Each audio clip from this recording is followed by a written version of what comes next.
సామెతలు మొదటి అధ్యాయము. దావీదు కుమారుడును ఇజ్రాయేలు రాజునైన సొలొమోను సామెతలు. జ్ఞానమును ఉపదేశమును అభ్యసించుటకును, వివేక సల్లాపములను గ్రహించుటకును, నీతి న్యాయ యథార్థతలను అనుసరించుటయందు బుద్ధి కుశలత ఇచ్చు ఉపదేశం నందుటకును, జ్ఞానం లేని వారికి బుద్ధి కలిగించుటకును, యవనులకు తెలివియు వివేచనయు పుట్టించుటకు తగిన సామెతలు. జ్ఞానము గలవాడు విని పాండిత్యమును వృద్ధి చేసుకొనును, వివేకము గలవాడు ఆలకించి నీతి సూత్రములను సంపాదించుకొనును. వీటి చేత సామెతలను, భావసూచక విషయములను, జ్ఞానుల మాటలను, వారు చెప్పిన గూఢవాక్యములను జనులు గ్రహించుదురు. యెహోవా యందు భయభక్తులు కలిగియుండుట తెలివికి మూలము. మూర్ఖులు జ్ఞానమును ఉపదేశమును తిరస్కరించుదురు. నా కుమారుడా, నీ తండ్రి ఉపదేశము ఆలకింపుము, నీ తల్లి చెప్పు బోధను త్రోసివేయకుము. అవి నీ తలకు సొగసైన మాలికయు, నీ కంఠమునకు హారములునై ఉండును. నా కుమారుడా, పాపులు నిన్ను ప్రేరేపింపగా ఒప్పకుము. మాతో కూడా రమ్ము, మనము ప్రాణము తీయుటకై పొంచియుందము. నిర్దోషి అయిన ఒకని పట్టుకొనుటకు దాగియుందము. పాతాళము మనుష్యులను మృంగివేయినట్లు వారిని జీవముతోనే మృంగివేయుదము. సమాధిలోనికి దిగువారు మృంగబడినట్లు వారు పూర్ణ బలముతోనుండగా మనము వారిని మృంగివేయుదము రమ్ము అని వారు చెప్పునప్పుడు ఒప్పకుము. పలు విధములైన మంచి సొత్తులు మనకు దొరుకును. మన ఇండ్లను దోపుడు సొమ్ముతో నింపుకొందము. నీవు మాతో పాలివాడవై ఉండుము, మనకందరికి సంచి ఒక్కటే ఉండును అని వారు నీతో చెప్పుదురు. నా కుమారుడా, నీవు వారి మార్గమున పోకుము, వారి త్రోవలయందు నడవకుండా నీ పాదము వెనుకకు త్రిసుకొనుము. కీడు చేయుటకై వారి పాదములు పరుగులెత్తును, నరహత్య చేయుటకై వారు త్వరపడుచుందురు. పక్షి చూచుచుండగా వలవేయుట వ్యర్థము, వారు స్వనాశనమునకే పొంచియుందురు. తమ్మును తామే పట్టుకొనుటకై దాగియుందురు. ఆశాపాతకులందరి గతి అట్టిదే, దానిని స్వీకరించి వారి ప్రాణము అది తీయును. జ్ఞానము వీధులలో కేకలు వేయుచున్నది, సంత వీధులలో బిగ్గరగా పలుకుచున్నది. గొప్ప సందడిగల స్థలములలో ప్రకటన చేయుచున్నది. పురద్వారములలోనూ పట్టణములలోనూ జ్ఞానము ప్రచురించుచు తెలియజేయుచున్నది. ఎట్లనగా, జ్ఞానము లేని వారలారా, మీరెన్నాళ్ళు జ్ఞానము లేని వారుగా ఉండగోరుదురు. అపహాసకులారా, మీరెన్నాళ్ళు అపహాస్యము చేయుచు ఆనందింతురు. బుద్ధిహీనులారా, మీరెన్నాళ్ళు జ్ఞానమును అసహించుకుందురు. నా గద్దింపు విని తిరుగుడి, ఆలకించుడి. నా ఆత్మను మీ మీద కుమ్మరించుదును, నా ఉపదేశమును మీకు తెలిపెదను. నేను పిలువగా మీరు వినకపోతిరి, నా చేయి చాపగా ఎవరునూ లక్ష్య పెట్టకపోయిరి.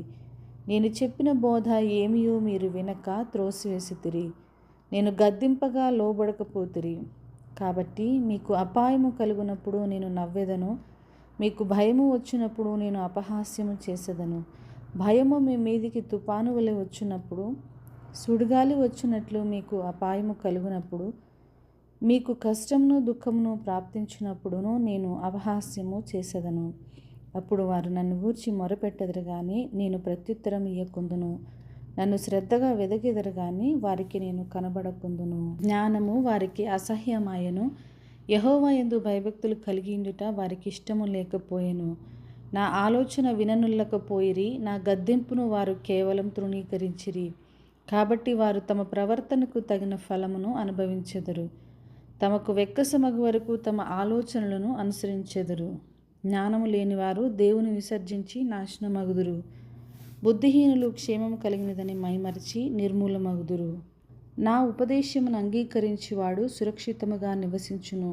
వాడు కీడు వచ్చునన్న భయము లేక నెమ్మదిగా నుండును. 2వ అధ్యాయము. నా కుమారుడా, నీవు నా మాటలను అంగీకరించి నా ఆజ్ఞలను నీ యొద్ద దాచుకుని ఎడల, జ్ఞానమునకు నీ చెవియొగ్గి హృదయపూర్వకంగా వివేచనను అభ్యసించిన ఎడల, తెలివికై మొరపెట్టిన ఎడల, వివేచనకై మనవి చేసిన ఎడల, వెండిని వెదికినట్లు దాన్ని వెదికిన ఎడల, దాచబడిన ధనమును వెదికినట్లు దాన్ని వెదికిన ఎడల, యెహోవా యందు భయభక్తులు కలిగియుండుట ఎట్టిదో నీవు గ్రహించెదవు. దేవుని గూర్చిన విజ్ఞానము నీకు లభించును. యెహోవాయే జ్ఞానమిచ్చువాడు, తెలివియు వివేచనయు ఆయన నోట నుండి వచ్చును.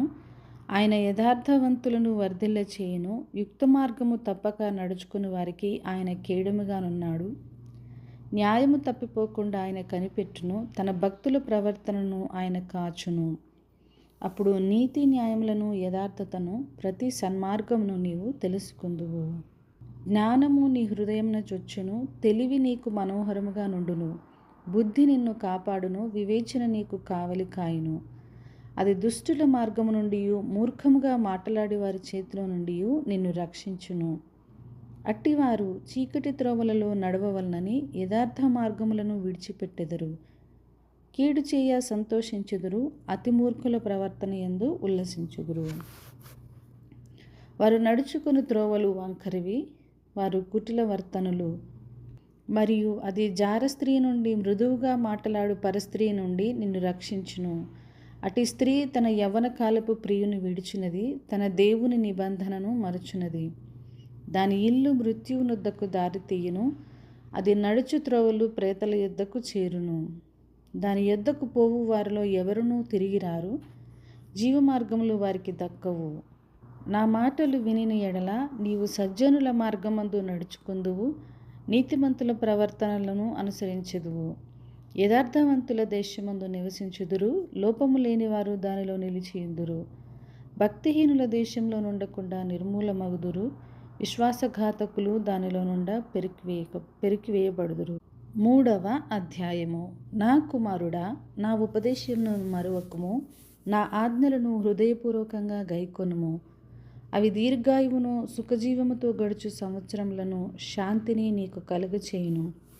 దయను సత్యమును ఎన్నడూనూ నిన్ను విడిచిపోనీయకుము. వాటిని కంఠభూషణముగా ధరించుకొనుము. నీ హృదయమును పలక మీద వాటిని వ్రాసుకొనుము. అప్పుడు దేవుని దృష్టి యందును, మానవుల దృష్టి యందును నీవు దయనొంది మంచివాడవని అనిపించుకొందువు. నీ స్వబుద్ధిని ఆధారం చేసుకొనక నీ పూర్ణ హృదయముతో యెహోవా యందు నమ్మకముంచుము. నీ ప్రవర్తన అంతటి యందు ఆయన అధికారమునకు ఒప్పుకొనుము. అప్పుడు ఆయన నీ త్రోవలను సరళము చేయును. నేను జ్ఞానిని కదా అని నీవనుకొనవద్దు. యెహోవా యందు భయభక్తులు కలిగి చెడుతనమును విడిచిపెట్టుము.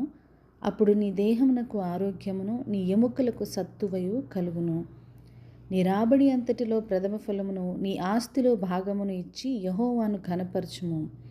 అప్పుడు నీ కొట్లలో ధాన్యము సమృద్ధిగా ఉండును, నీ గానుగులలో నుండి క్రొత్త ద్రాక్షారసము పైకి పొరలి పారును. నా కుమారుడా, యెహోవా శిక్షను తృణీకరింపవద్దు, ఆయన గద్దింపునకు విసుకవద్దు. తండ్రి తనకు ఇష్టుడైన కుమారుని గద్దించే రీతిగా యెహోవా తాను ప్రేమించు వారిని గద్దించును. జ్ఞానము సంపాదించిన వాడు ధన్యుడు, వివేచన కలిగిన నరుడు ధన్యుడు. వెండి సంపాదించుట కంటే జ్ఞానం సంపాదించుట మేలు, అపరంజి సంపాదించుట కంటే జ్ఞానలాభం నొందుట మేలు.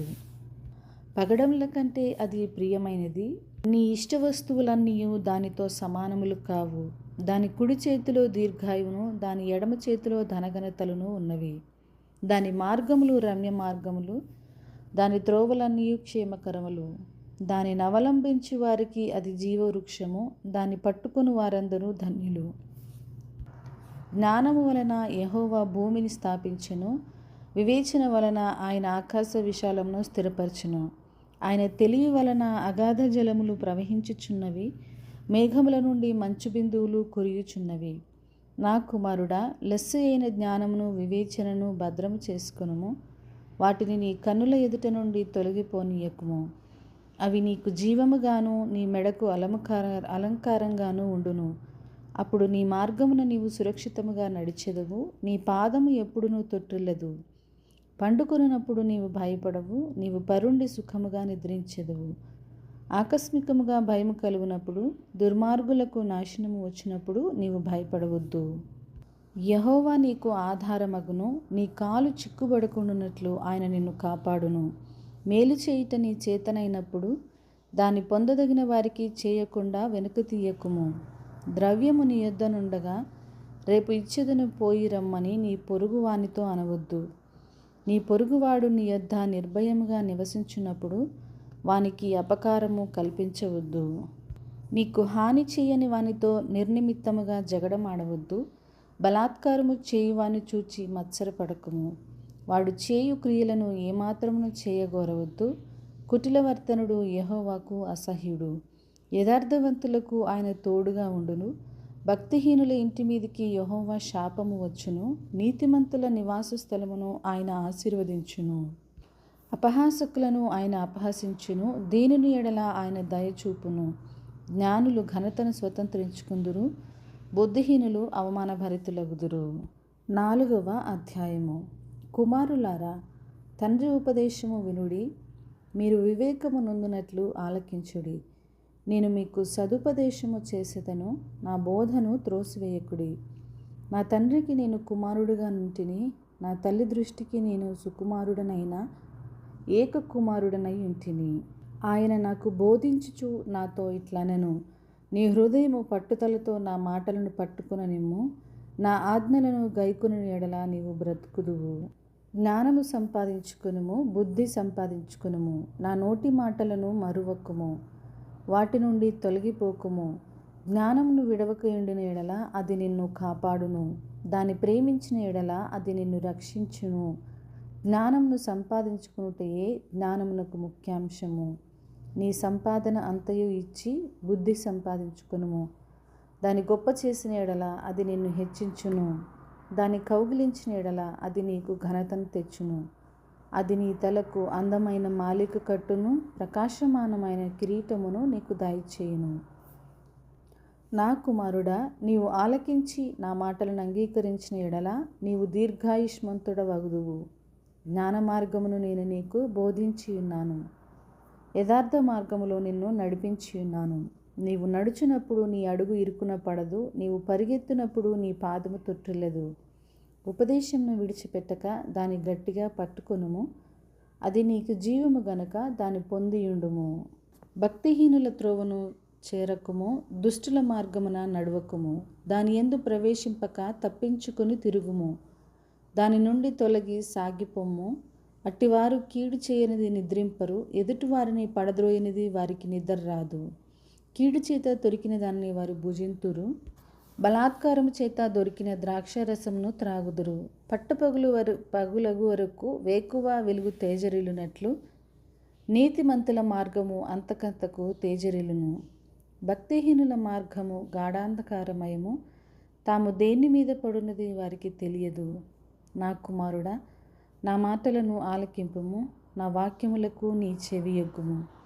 నీ కన్నుల ఎదుట నుండి వాటిని తొలగిపోనీయకుము, నీ హృదయమందు వాటిని భద్రము చేసుకొనుము. దొరికిన వారికి అవి జీవమును, వారి సర్వశరీరమునకును ఆరోగ్యమును ఇచ్చును.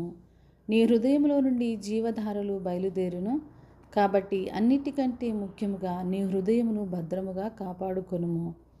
మూర్ఖపు మాటలు నోటికి రానియకుము, పెదవుల నుండి కుటిలమైన మాటలు రానియకుము. నీ కన్నులు అటు ఇటు చూడక సరిగాను, నీ కనురెప్పలు నీ ముందర సూటిగాను చూడవలెను.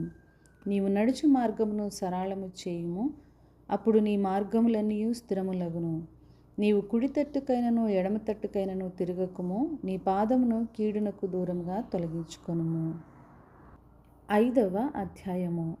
నా కుమారుడా, నా జ్ఞానోపదేశము ఆలకింపుము, వివేకము గల నా బోధకు చెవియొగ్గుము.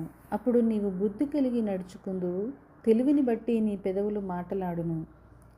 జారస్త్రీ పెదవుల నుండి తేనె కారును, దాని నోటి మాటలు నూనె కంటెను నునుపైనవి. దాని వలన కలుగు ఫలము ముసిని పండంత చేదు, అది రెండంచులు గల కత్తి అంత పదును గలది.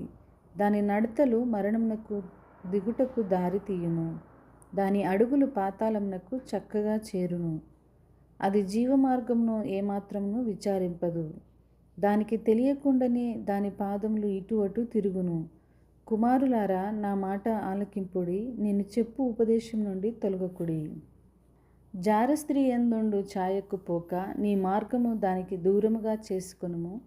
దాని ఇంటి వాకిటి దగ్గరికి వెళ్ళకుము. వెళ్ళిన ఎడల పరులకు నీ యవ్వన బలమును, క్రూరులకు నీ జీవిత కాలమును ఇచ్చివేతువు. నీ ఆస్తి వలన పరులు తృప్తి పొందుదురు, నీ కష్టార్జితము అన్యుల ఇల్లు చేరును. తుదకు నీ మాంసమును నీ శరీరమును క్షీణించినప్పుడు, అయ్యో, ఉపదేశము నేను ఎట్లు త్రోసివేసి తిని, నా హృదయము గద్దింపును ఎట్లు తృణీకరించెను. నా బోధకుల మాట నేను వినకపోతిని, నా ఉపదేశకులకు నేను చెవియొగ్గలేదు. నేను సమాజ సంఘముల మధ్య నుండినను ప్రతి విధమైన దౌష్టమ్యకు లోబడుటకు కొంచెమే ఎడమాయను అని నీవు చెప్పుకొనుచు మూలుగుచూ నుండువు. నీ సొంత కుండలోని నీళ్లు ప్రాణము చేయుము, నీ సొంత బావిలో ఉబ్బుకు జలము త్రాగుము. నీ ఊటలు బయటికి చెదిరిపోదగునా, వీధులలో అవి నీటి కాలువగా పారదగునా. అన్యులు నీతో కూడా వాటిని అనుభవింపకుండా అవి నీకే ఉండవలను గదా. నీ ఊట దీవెన నొందును, నీ యవ్వనకాలపు భార్య యందు సంతోషింపుము. ఆమె అతి ప్రియమైన లేడి, అందమైన దుప్పి. ఆమె రొమ్ముల వలన నీవు ఎల్లప్పుడూ తృప్తి నొందుచుండుము. ఆమె ప్రేమ చేత నిత్యము బద్ధుడవై ఉండుము. నా కుమారుడా, జారస్త్రీ యందు నీవేళ బద్ధుడవై ఉందువు, పరస్త్రీ రొమ్ము నీవేళ కౌగిలించుకుందువు. నరుని మార్గములను యెహోవా ఎరుగును, వాని నడతలన్నిటినీ ఆయన గుర్తించును. దుష్టుని దోషములు వానిని చిక్కులబెట్టును, వాడు తన పాశములను వలన బంధించబడును. శిక్ష లేకయే అట్టివాడు నాశనమగును, అతి మూర్ఖుడై వాడు త్రోవ తప్పిపోవును. ఆమేన్.